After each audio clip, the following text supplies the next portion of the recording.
Hello दोस्तों, कैसे हैं आप सब लोग। आई होप आप बहुत ही अच्छे होंगे, स्वस्थ होंगे। मैं लेके आई हूँ आज आपके लिए एक बहुत ही प्यारी सी कहानी जो आपके दिल को छू जाएगी। तो चलिए शुरू करते हैं हम हमारी ये प्यारी सी कहानी, जिसका टाइटल है अम्मा जी का दर्द।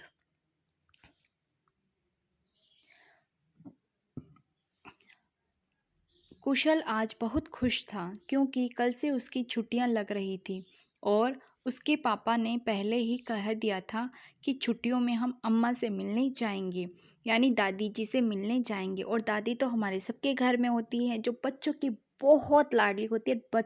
दादी भी बच्चों से बहुत प्यार करती है। बुलंदशहर के छोटे से कस्बे से निकलकर दिल्ली के फ्लैट का सफ़र रवि जी ने बहुत मुश्किल से तय किया था। दिल्ली की आईटी कंपनी में काम करते करते कब वह अपने घर से दूर हो गए, पता ही नहीं चला। रंजना से शादी, फिर कुशल का होना, इस सब की जिम्मेदारी में वह अपने माता पिता से दूर हो गए थे। रवि जी की माँ, जिसे पूरा कस्बा अम्मा के नाम से जानता था, इसीलिए रवि भी माँ को अम्मा कहते थे। पापा के मरने के बाद रवि ने बहुत कोशिश की कि अम्मा को दिल्ली ले आए, लेकिन अम्मा केवल एक बार दिल्ली आई थी। 2 दिन बाद ही वो बोली, पता नहीं तुम लोग कैसे इस डिब्बे में रह लेते हो। बेटा, मुझे तो तू गांव ही छोड़ा। जब तक 4 लोगों के सुख दुख में हिस्सेदारी न हो, कैसा जीवन। यहाँ तो कोई एक दूसरे से बात तक नहीं करता। रवि ने बहुत समझाने की कोशिश की। अम्मा, वहाँ तुम्हारी देखभाल कौन करेगा। यह सुनकर अम्मा ने कहा, पूरा मोहल्ला खड़ा हो जाता है। मेरी खांसी सुनकर मोहल्ले की सारी बहुएं अपनी सास से ज़्यादा मेरा ध्यान रखती हैं। अम्मा वापस अपने घर आ गई। इस बात से गुस्सा होकर रवि ने कई महीनों तक अम्मा को फ़ोन भी नहीं किया। अम्मा फ़ोन पर हालचाल पूछती तो बस हाँ हूँ करके बात टाल देते थे। आज कई महीनों बाद रवि रंजना और कुशल को लेकर जा रहे थे अम्मा से मिलने। 2 दिन रुककर रंजना और कुशल को छोड़कर आने का प्लान था। कुशल बहुत सुबह जल्दी ही अपने आप उठ गया। रवि और रंजना यह देखकर हैरान थे कि स्कूल के लिए तो कभी उठता नहीं था, लेकिन अम्मा से मिलने के लिए सुबह ही उठकर तैयार हो गया। कुशल के कुछ खिलौने, कपड़े और ज़रूरी सामान रंजना ने पैक कर दिया था। रवि, रंजना और कुशल तीनों अपनी गाड़ी से घर पहुंच गए। अम्मा को सरप्राइज देना चाहते थे, क्योंकि अम्मा भी ज़्यादा बात नहीं करती थी। रवि के व्यवहार से गुस्सा थी। कार जैसे ही घर के पास पहुंची, कुशल झट से उतरकर भागा और घर में घुस गया। रंजना सामान निकाल रही थी और रवि ने गाड़ी पार्क कर रहे थे। कुशल अम्मा जी चिल्लाता हुआ घर में गया। अम्मा जी घर के बड़े से आंगन में बैठकर मसाला पीस रही थी। कुशल को देखकर बोली, मेरा राजा बेटा, आज कैसे अम्मा की याद आ गई। रुक, अभी हाथ धोकर आती हूँ। ये कहकर वह सिल से समेटने लगी, फिर सिलपट्टे को धोने लगी। तभी रवि और रंजना आंगन में आ चुके थे। रंजना ने अम्मा के पैर छुए। अम्मा ने बहू को गले से लगा लिया। रवि भी आगे बढ़े अम्मा के पैर छूने, तो वो बोली, जा, मैं तेरे से नहीं बोलती, बड़ी नाक ऊंची करके घूम रहा है। रवि ने कान पकड़ते हुए कहा, छोड़ो अम्मा, अब माफ भी कर दो। कितना मन था तुम्हारे साथ रहने का। अम्मा ने कहा, अरे उस डिब्बे में तो मैं घुट के मर जाती। ये देखकर कुशल बोला, अम्मा जी, पापा को मुर्गा बनाओ, हमारे स्कूल में पनिशमेंट में मुर्गा बनाते हैं। यह सुनकर सभी हंसने लगे। रवि बोले, रुक, अभी तुझे मुर्गा बनाता हूँ। ये सुनकर अम्मा ने कुशल को गोद में उठा लिया। खबरदार जो मेरे पोते को कुछ कहा। रंजना रसोई में सबके लिए चाय बनाने चली गई। अम्मा जी कुशल के साथ बातें करने लगी। रवि आंगन में पड़ी चारपाई पर लेट गए। इसी तरह मिलते जुलते 2 दिन कब बीत गए। रवि वापस दिल्ली आ गए। 8 दिन के लिए रंजना और कुशल को अम्मा जी के पास छोड़ दिया। अम्मा जी शाम को कुशल को लेकर निकल जाती। पूरे मोहल्ले में हर छोटा बड़ा उन्हें झुककर प्रणाम करता। बहुएं पैर छूती। अम्मा जी पूरे मोहल्ले का हालचाल पूछती। यही रोज का काम होता था। घर पर भी सुबह से शाम तक कोई ना कोई अपनी परेशानी लेकर अम्मा जी के पास आता रहता था। अम्मा जी हर किसी की बातें सुनकर उसे सुझाव देती थी, किसी किसी को डांट भी देती थी, लेकिन कोई उनकी बात का बुरा नहीं मानता था। हंसकर सब उनकी डांट खा लेते थे, जानते थे उनकी डांट में कितना प्यार छुपा हुआ है। एक दिन कुशल ने अम्मा जी से पूछा, अम्मा, यहाँ कितने मेहमान आते हैं? हमारी दिल्ली में तो कोई आता ही नहीं है। अम्मा जी बोली, तेरा बाप तो पैसे के पीछे भाग रहा है।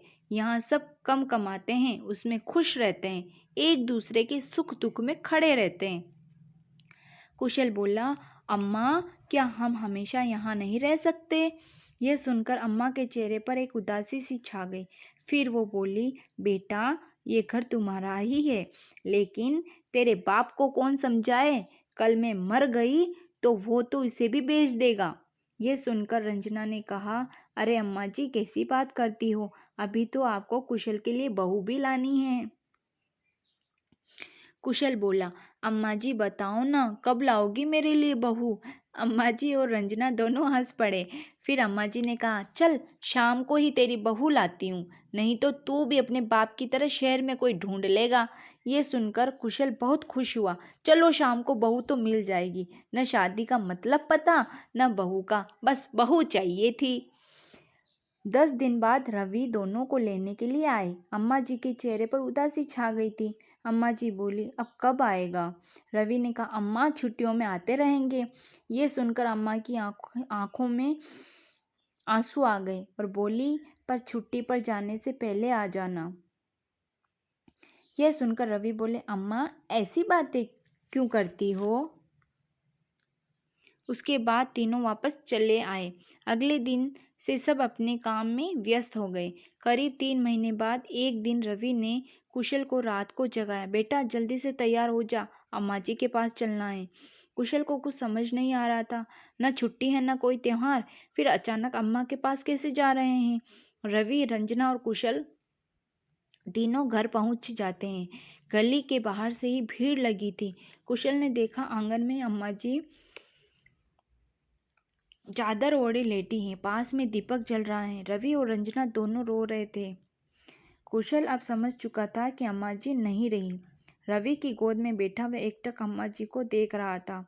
फिर वह उठा और अम्मा जी के पास बैठकर कहने लगा, अम्मा जी चलो ना मेरे लिए बहू देखने।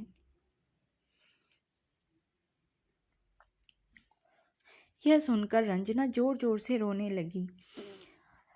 रवि ने कुशल को उठाकर गोदी में बिठाया। देर रात तक कुशल अम्मा जी को निहारता रहा। सुबह जब उसकी आंख खुली तो वह घर के एक कमरे में था। वह उठकर भागता हुआ बाहर आया। अम्मा जी वहां नहीं थी। कुछ औरतों के साथ रंजना बैठी रो रही थी। कुशल ने रंजना को झकझोरते हुए कहा, अम्मा जी कहाँ चली गई? कौन ले गया उन्हें? रंजना ने कुशल को संभालते हुए कहा, बेटा वो भगवान के घर चली गई। अंतिम संस्कार करके जब रवि वापस आए तो कुशल उनसे लिपटकर पूछने लगा, अम्मा जी को वापस ले आओ पापा। रवि ने कुशल को गोद में लेकर बहुत प्यार से समझाया कि अम्मा जी भगवान के पास चली गई हैं। 13वीं के बाद जब शहर जाने के लिए सब गाड़ी में बैठ गए, रवि ने घर को ताला लगा दिया। गाड़ी में बैठते ही कुशल ने कहा, पापा, अम्मा जी कह रही थी मेरे मरने के बाद तुम ये मकान बेच दोगे, क्या ये सच है? रवि ने कुशल को गले से लगा लिया। नहीं बेटा, हम ये मकान कभी नहीं बेचेंगे, बल्कि वहाँ से सब बेचकर यहाँ आ जाएंगे। काश मैं अम्मा का कहना मानकर उनके साथ रहता, तो अंतिम समय में अम्मा के पास होता। कैसी लगी आप सब लोगों को ये कहानी? हमें अपने बुजुर्ग माता पिता के साथ रहना चाहिए, उन्हें यूं अकेला छोड़ के सिर्फ पैसे कमाने और शहर की ओर नहीं भागना चाहिए, क्योंकि जो हमें छोड़ के चले जाते हैं वो वापस फिर कभी नहीं आते। कैसी लगी आप सब लोगों को ये कहानी? एक बार कमेंट करके ज़रूर बताइएगा। धन्यवाद।